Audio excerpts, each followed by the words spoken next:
More than 372,000 Idahoans had asked for an absentee ballot.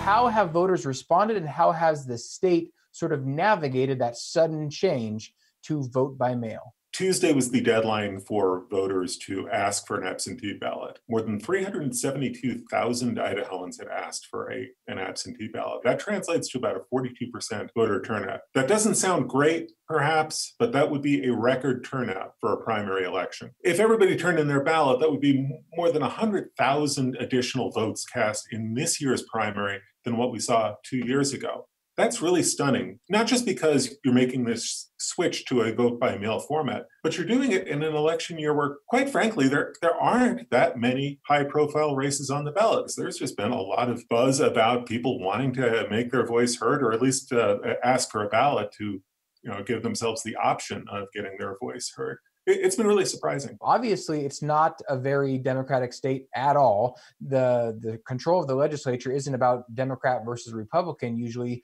as much as it is, of course, about how many Republicans and what type of Republicans are sort of vying for control of the state legislature. So from your perspective, I wonder if that is really kind of the case going into the fall. What elements of the Republican Party are going to have control of the state house after November?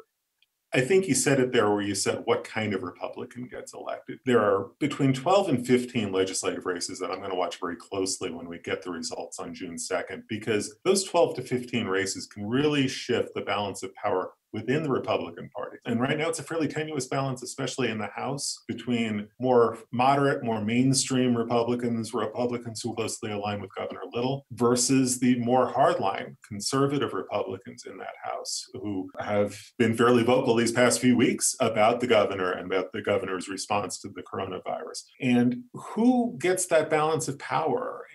That could be determined in this primary. These are elections in the aggregate that are going to have a pretty profound effect on the legislature going forward. You can read more of Kevin's work on these and other topics at idahoednews.org. And for more Northwest news, come to our website, nwpb.org. Thank you for joining us here in the unique Northwest.